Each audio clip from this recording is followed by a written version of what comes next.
Hello Neil, do you want to introduce yourself? Yes. Hello, my name's Neil Anderson. I'm a Professor of Human Resource Management at University of Amsterdam in the Netherlands.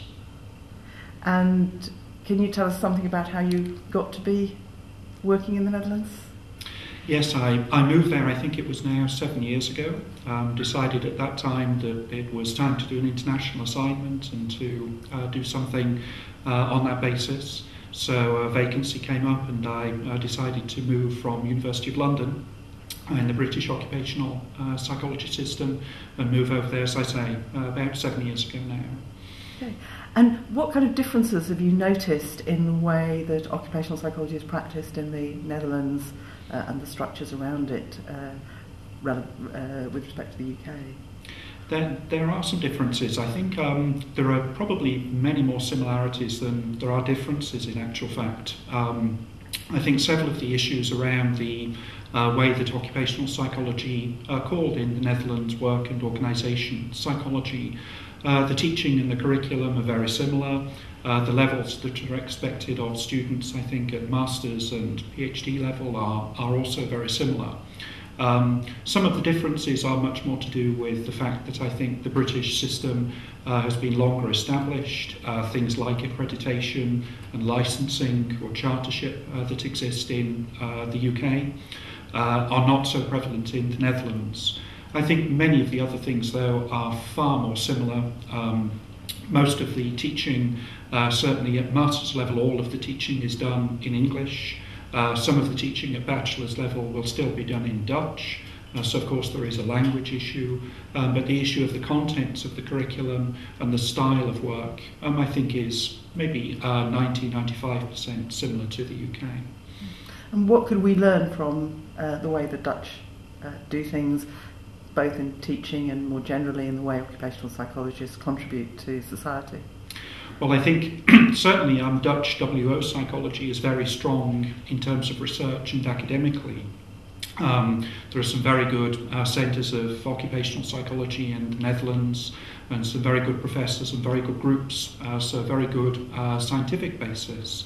But I think additionally the Dutch are probably better than the British at looking at the transfer between occupational psychology and the what I would call strategic bridges between science and practice. So things like links to the Dutch government, links between practice and research, practitioners attending some of the scientific conferences, practitioners being involved in master's programs and so on and so forth are very well established in the Netherlands. That's one thing I think that the British occupational psychology structure could benefit from. I think in another way that could be a benefit would be related much more to the ongoing kind of links that are there. So as soon as people then graduate, they'll tend to keep quite good links with their universities. There will be programs, conferences that they'll tend to go to. And that I think is perhaps a little bit more prevalent and in the minds of Dutch graduated occupational psychologists. So those things I think we could learn from. And on a personal level, how have you found living in Holland? Have you experienced culture shock? Yes, indeed. I think everybody moving even to a country that's fairly close by, there will be cultural differences. Of course, with Dutch people, their English is extremely proficient. Some people are almost fluent in English. So one can be lulled into a little bit of a false sense of security sometimes. I think there are certainly shocks and differences to do with the way that work is done in teams. I think the Dutch will value the group much more than the individual level of achievement. So the benefits of the group are valued much more strongly, even if somebody is extremely well performing or indeed rather underperforming in a group. The group output would be kind of taken to cover that. I think some of the other differences are to do with expectations that are quite deep-rooted cultural differences. So you have to be a little bit careful on some of those things.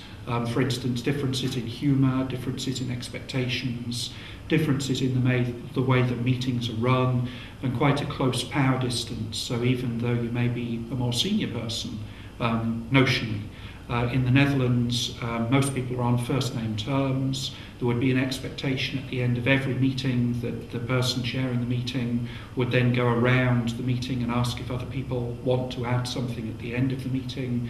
And these were things that, of course, no book will tell you before moving into the country.